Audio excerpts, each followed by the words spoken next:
ለራሱ ውርደትን የሚሰራ ሰው ለአንተ ክብር እንዲሰጥ ለምን ትፈልጋለህ ይላል። ለራሱ የሚያዋርደውን ሥራ ስርቆት፣ ሌብነት፣ ውሸት፣ ቀጣፊነት እንዲህ ያለ ሁሉ የረከሰ ሥራ ሁሉ ሰው ራሱን የሚያዋርድበት ሥራ ነው።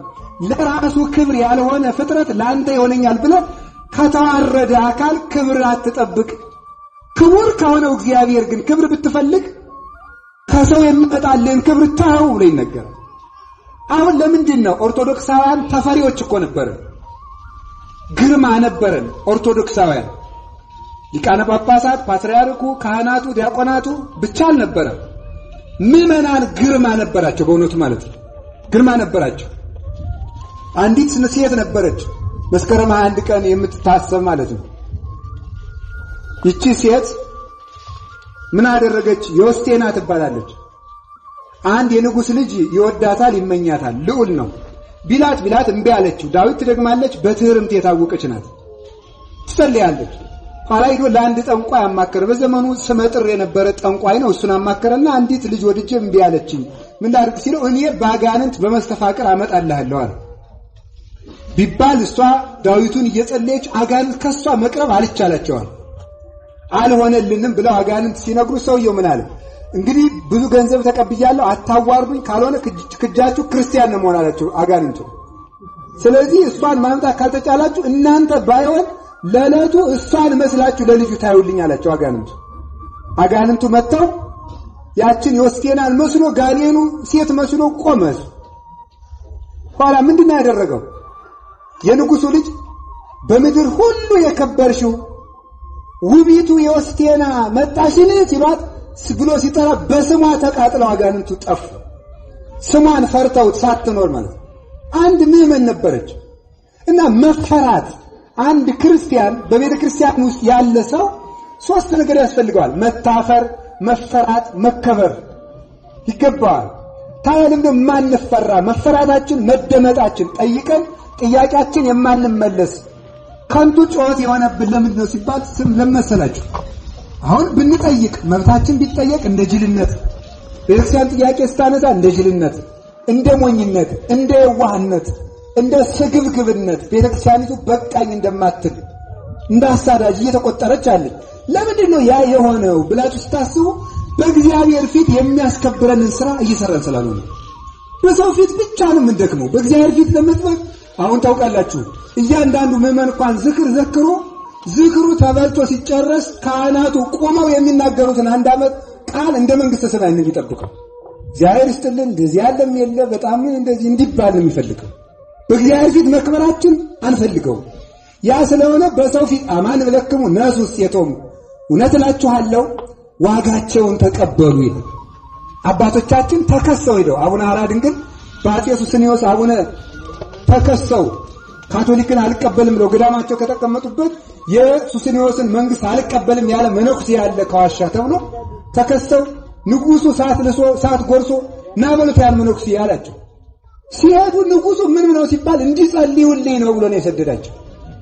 ሊገል ጠርቶ ማለት ለምን ሲባል መፈራቱ አላቸው፣ መታፈሩ አላቸው፣ ግርማ። አሁን በጣም የሚያስደንቃችሁ ለቅዱስ አትናቴዎስ ከተሰጡት ጸጋዎች አንዱ በመናፍቃን የመፈራት ተከራክሮ መልስ የማሳጣት ጸጋ ነበረው። አሁን አንድ ሰው ስለተማረ ብቻ ሊቅ ስለሆነ መናፍቅ መርታት አይችልም። ሀብት ያስፈልገዋል፣ ግርማ ያስፈልገዋል፣ መፈራት። ያ ቃሉ ሄዶ እነሱን የማያናግር እስኪሆን ድረስ። ስለዚህ አትናቴዎስን በቃል መርታት ቢሳናቸው በተንኮል ብቻ ነበር መናፍቃን የሚከራከሩት። በተንኮል በስቃይ ከፖለቲካ ጋር ተጠምደው ከቤተ መንግስት ገብተው ስሙን በማጥፋት ብቻ በክርክር ስለማይቻል ማለት ነው። የክርስቲያን መከሰሻው ክርስቲያን መሆኑ ብቻ ነው መሆን ያለበት። ነውር መከሰሻችን ከሆነ ግን በእግዚአብሔር መከበራችን ይቀራል። ታዲያ በእግዚአብሔር ፊት ስለመክበር ማሰብ አለብን። ዛሬ እግዚአብሔር ካከበረን እንስሳት እንኳን ተውት፣ የመንግስት የሚባለው ፖለቲከኛ የሚባለው ዳኛ የሚባለው አይደለም። ወንዝ ታከብረናለች፣ አውሬ ታከብረናለች። እንደና አቡነ ታውቃላችሁ አይደለም? እና አቡነ ዘርአብሩክ አባ ያከብራቸዋለች። አባይ እኮ ማለት አንዳንዶቹ አባ ማለት ነው ይላሉ፣ ግን አባዊ ማለት ነው ብለው ይተረጉሙታል ሌሎች። የመነኩሴ ወንዝ ማለት ነው። አባይ ማለት አባዊ የአባ ወንዝ ማለት ነው። አባን ያከበረች ወንዝ፣ አባ የባረኳት ወንዝ እንጂ መጀመሪያ ስሙ ግዮን ነው፣ በገነት ስሙ ማለት ነው። ታዲያ ለምንድነው ሲባል መጽሐፌን እኔ ስራ ሰርቼ እስክመጣ መጽሐፎችን ተሸክመሽ ቆይ፣ እሺ። በፈለጉት ቀን ደግሞ አምጪ፣ እሺ። እና አቡነ ሳሙኤል ደግሞ እንስሳቱ አናምስቱን ደግሞ ኑ ለመጓጓዣ እንፈልጋቸዋል፣ እሺ። የአቡነ ገብረ መንፈስ ቅዱስ አንበሶች እና አቡነ ሳሙኤልን አንበሳ ቁርጥም አልገበሉ ትፉ፣ እሺ። እያንዳንዱን ፍጥረት ያዙ ነበር። አቡነ አሮን ፀሐይን ገዝተዋል እንደምታውቁት። አቁርቤ ሳልጨርስ እንዳትገቢ እያሉ ማለት ነው። ቅዳሴን ሳልጨርስ እንዳትገቢ እያሱ ገዝቶ ፀሐይን አቁሟል። ወንዝ ወደ ኋላ የመለሱ ሰዎች አሉ። የለም እንደውም ሕዝቅያስማ አይ ተመልከቱ ወደ 9 ሰዓት ወደዚያ ይመለሳል ፀሐይ ትቆምልሃለች ይባል፣ የለም ፀሐይ መቆም አይበቃኝም፣ ሰርክ የነበረው ወደ ጧት ከተመለሰ እግዚአብሔር እንደማረ በዚህ ያውቃል። እንዲህ ያደረጉ ፀሐይ የፈራቻቸው ሰማይ የፈራው ኤልያስ ነበር። ምድር የምትፈራቸው እና አቡነ ተክለ ሃይማኖት ነበሩ።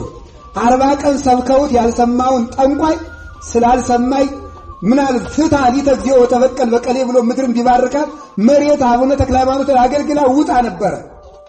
ነው ለምንድን ነው መፈራት? ልጅ አባት በልጅ መፈራቱ፣ እናት በልጅ መፈራቷ ለምንድን ነው የቀረ ሲባል በእግዚአብሔር የሚያስከብረንን ሥራ ስላልሰራን። በእግዚአብሔር ፊት ለመክበር ያብቃን። በሉ እንጂ እስካሁን እዚህ ውስጥ ያላችሁት አሁን እህቶቻችን በጣም ነው ደስ የምትሉት። ነጫጭ ነጠላ ለብሳችሁ ቀሚስ ለብሳችሁ ራሳችሁን ጸጉራችሁን ሻሽ አድርጋችሁ እንዲሁ በጣም ነው ደስ የምትሉት። አሁን ግን ይሄንን ጥሩ ነግራችኋል።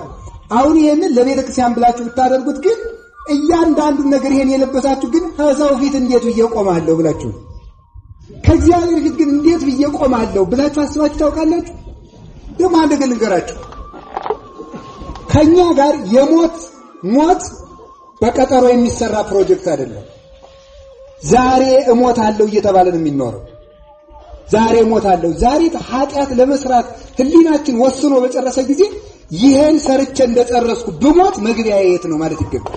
ይሄን አድርጌ እንደጨረስኩ ብሞት የት ነው? ምንድነው የሚቀበለኝ? እግዚአብሔር የሚቀበለኝ ሰይጣን፣ ገሃነም የሚቀበለኝ መንግስተ ሰማያት ብለን መጨረሻችን እያሰብን እንዋል። መጨረሻችን እያሰብን እንደር። ይሄ ከሆነ በእግዚአብሔር የሚያስከብረን ምን እንደሆነ 3 ነገር ልጠቁምና ልጨርስ። አንደኛው በእግዚአብሔር የሚያስከብረን አንዱ መከራ መቀበል ይባላል። እስኪ በሉ መከራ መቀበል አንዱ በእግዚአብሔር የሚያስከብረን ነገር ነው።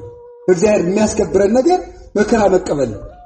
አሁን ታውቃላችሁ ጌታችን መድኃኒታችን ኢየሱስ ክርስቶስ በተሰቀለ ጊዜ በግራ የተሰቀለ ወንበዴ ምንድን ነበር ያለው? አንተ አምላክ ከሆንክ ምንድን ነው ያለው? ከመስቀል ውረድ ነው ያለው። እሱ አምላክ ከሆነ ከመስቀል ይውረድና እንመንበት ነው ያለው። ያኛው ደግሞ መስቀል ላይ ሆኖ የክርስቶስን መንግስት ነበር የሚያስበው። ልዩነታቸው ይሄ ነው እንጂ መከራቸው እኩል ነበረ። ስለዚህ መከራ በመጣ ጊዜ እግዚአብሔር ለምንድን ነው እግዚአብሔር ካለ ለምንድን ነው መከራውን የማያስቆመው? ለምንድን ነው ክርስቲያን የሚታረደው? ለምንድን ነው የምንሰቃየው? ለምንድን ነው የምንታሰረው? ለምንድን ነው የምንሰደደው? ለምንድን ነው የምንገፋው? የእግዚአብሔር ኃይሉ የት ነው? የክርስትና ጉልበቱ የት ነው ስንል ምን ማለታችን መሰላችሁ? ከመስቀል ላይ ውረድ እያልነው ነው። ክርስቶስ ደግሞ መሰቀሉ ነው እንጂ አለመሰቀሉ አይደለም የሚጠቅመን።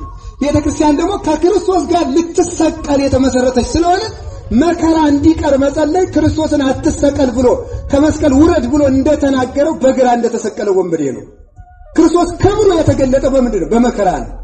እንዲያውም እንገራችሁ በቤተ ክርስቲያን ላይ የሚከሰተው ማንኛውም ፈተና ማንኛውም መከራ ለእግዚአብሔር አሸናፊነት ምስክር ነው። እግዚአብሔር እንደው ዲያብሎስ ሁሉንም አቅም ተጠቅሞ ቤተ ክርስቲያንን እንዲፈትናት የሚፈቅድለት የዲያብሎስ ማንኛውም አቅም ከእግዚአብሔር ችሎታ ምንም እንደሆነ ለማሳየት ነው። ታውቃላችሁ አይደል? አሁን ምንድነው የሚጠበቀው? ያልተጠቀመው ሰይጣን ምንድነው? እኛን ለማጥፋት ፖለቲከኞችን ተጠቅሟል። ዲዮቅልጥያኖስን ተጠቅሟል። 40 ዓመት አርዶናል። ዮዲትን ተጠቅሟል። ግራኝን ተጠቅሟል። ረሃብ ይጠቀማል። ዝሙትን ይጠቀማል። መበላላትን ይጠቀማል። ዘረኝነትን ይጠቀማል። አድማን ይጠቀማል። ዝሙትን ይጠቀማል። ስርቆትን ይጠቀማል። ጥንቆላን ይጠቀማል። ግድያን ይጠቀማል። ነገር ስራን ይጠቀማል። ይህ